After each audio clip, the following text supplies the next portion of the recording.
Behavioral and Social Learning Micro-Teaching Presentation by Mangual-Price. What is behavioral and social learning? Behaviorism is a theory which emphasizes that changes in behavior are a result from stimulus-response associations made by the learner. In other words, it can be molded with conditioning and positive reinforcement. Behavioral and social learning is also known as classical conditioning, accredited to Ivan Pavlov's work. Behavioral and social learning, behaviorism. Behavioral and social learning correlates to the behaviorism theory, and it is a theory that has its origins in the early works of Russian Nobel Prize winner Ivan Pavlov, and supports that learning can be molded with conditioning and positive reinforcement, and a theory that also emphasizes that changes in behavior are a result from stimulus-response associations made by the actual learner, that such behavior is directed by stimuli.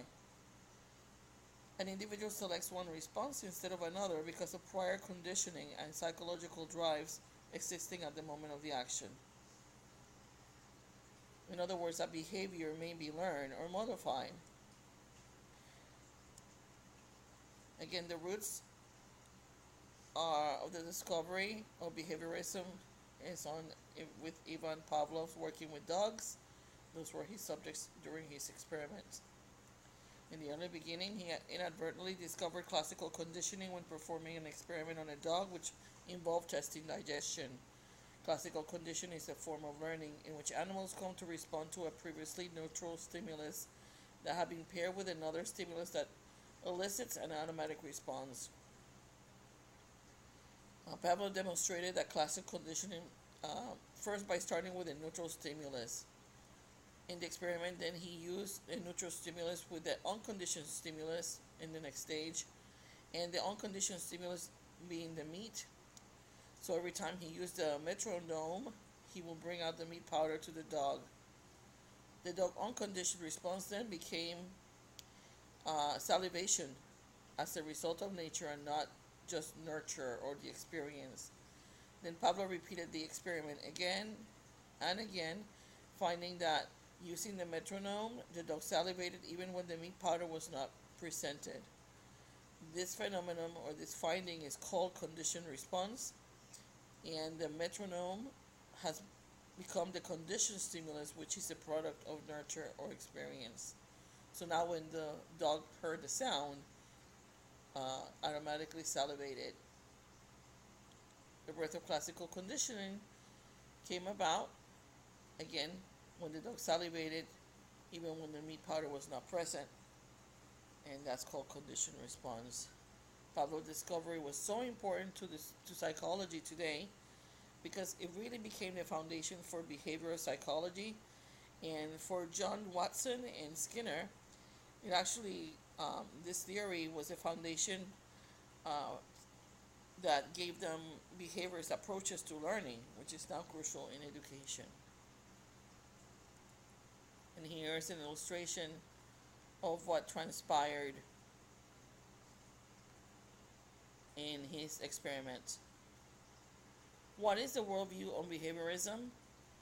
Its worldview assumes that a learner, whether it's a student or an adult, is for the most part passive, responding only to its environment or the stimuli or operant conditioning. Its premise is that all learners begin with a tabula rasa, and what that means is a clean slate. Notwithstanding, the behavior learning is shaped through both positive reinforcement or negative reinforcement. Its key element is that both positive and negative reinforcements will increase the possibility of the antecedent behavior repeating again. Its use of positive indicates the application of stimulus, and the use of negative indicates the withholding of that stimulus. Its effective result, learning, is defined as that change in the behavior in the learner. Pavlov then, early behaviorist work was done with animals, Pavlov dogs, yet the results were generalized to humans, and it is widely used in the social sciences, especially education. Now, how does that apply to the classroom and to teachers? Behaviorism within the classroom environment. One of the aspects is modeling. Modeling focuses on observational learning. The student sees the behavior and reproduces it. And teachers effectively use modeling to show and encourage the desired behavior by observation. Learning transpires in the changing and molding of the behavior. As you can see in the bottom of the screen, behaviorism or modeling focuses on observation as a catalyst to learning.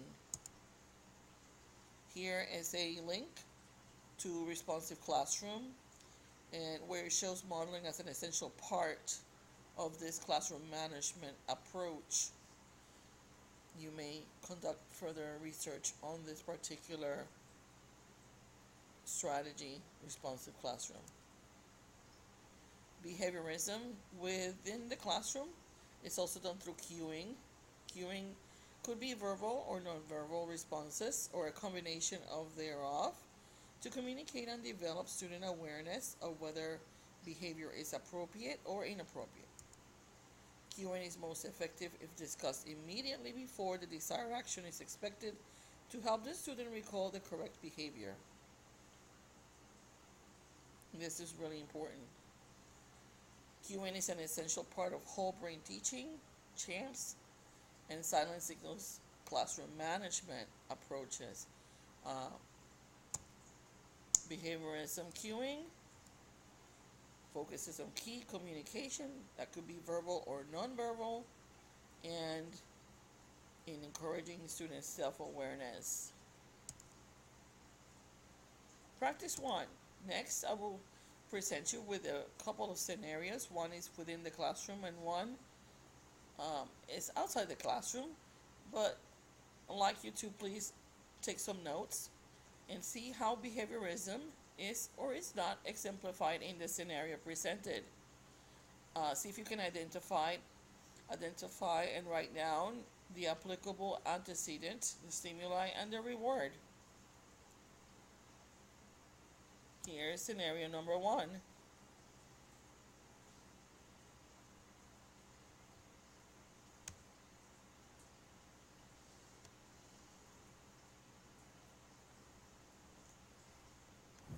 When I ask you to talk to a partner, this is what I want it to look like. Are you ready? So I'm going to pretend that Taylor's my partner, and I'm going to pretend that Taylor and I are talking about some of the things that we're excited about doing. And I want you to listen and watch what I do when I talk to Taylor. You ready? So just kind of turn towards me for a second. So Taylor, I am really excited about reading some of those books over there. I was really excited about some of the books that I saw. What's something that you were excited about? I was excited about the play. Oh, okay. What's something that you noticed that Taylor and I did when we were talking together? Ella? You looked at each other. We did. We did that eye contact again, didn't we? Sarah? You weren't talking about anything else except what you showed us. Yeah. And what were we supposed to be talking about? The things that you showed us. Yes. Caroline? We were sitting and looking to each other. Yeah. When it was my turn, you were right, Sarah. I talked about what I was excited about, and then what did I do when I was done telling Taylor what I was excited about? What did I do, Ella? You're like, what are you excited about? Yeah. So I want you to work on making sure that you're giving information, but then listening as well, and asking your partner for information.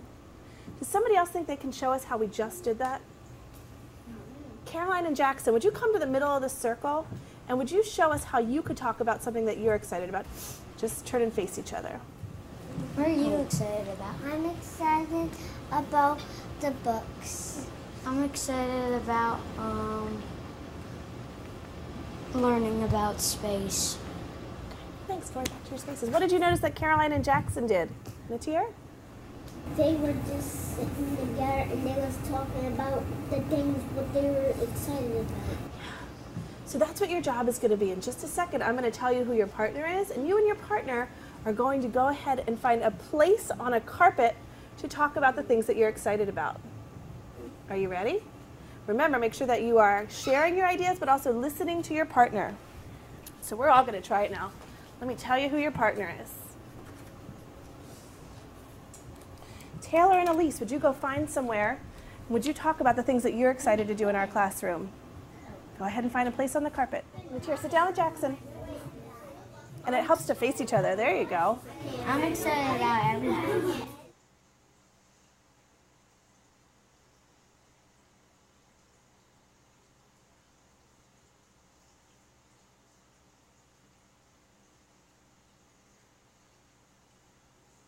As you can see in this classroom environment, the teacher is eliciting some new behavior.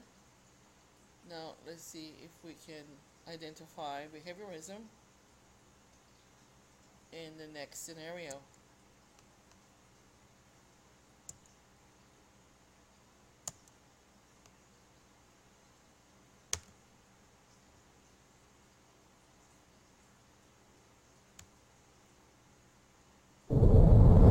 Okay, so Kim, the night manager, went on maternity leave, and her husband's name is Sandy, right? So get this. Her replacement is a woman named Sandy whose husband's name is Kim.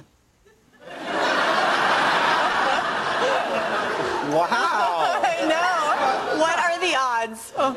Easily calculable. We begin by identifying the set of married couples with unisex names. We then eliminate those unqualified for restaurant work, you know, the aged, the imprisoned, and the limbless, for example. Next, we'd look at the set of people with... It's an amazing coincidence. Can we leave it at that? I'm sorry.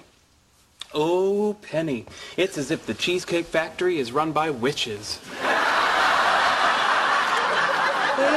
Sheldon, it's as if you don't think I'll punch you. Come on, you guys, let it go. Fine, whatever. Are you finished? Well, thank you. How thoughtful. Would you like a chocolate? Yeah, sure. Thanks. What was that? You said be nice to Penny. I believe offering chocolate to someone falls within the definition of nice. It does, but in my experience, you don't. There are more things in heaven and earth, Horatio, than are dreamt of in your philosophy. That's you, obnoxious and insufferable. Oh, sorry, Sheldon. I almost sat in your spot. Did you? I didn't notice. Have a chocolate. Thank you. You're here a lot now.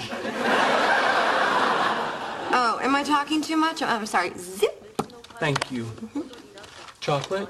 Yes, please.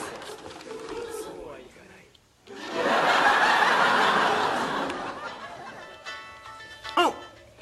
Hey, Kim. Yeah, you know what? Hold on. Let me take this in the hall.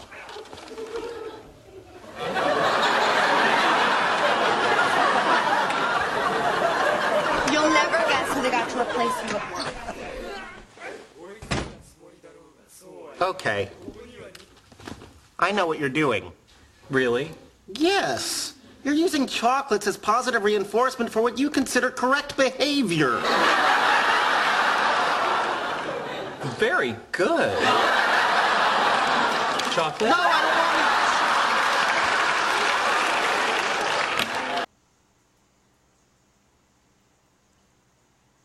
So, in this Big Bang Theory, can we correlate it with our topic? Our topic being behaviorism.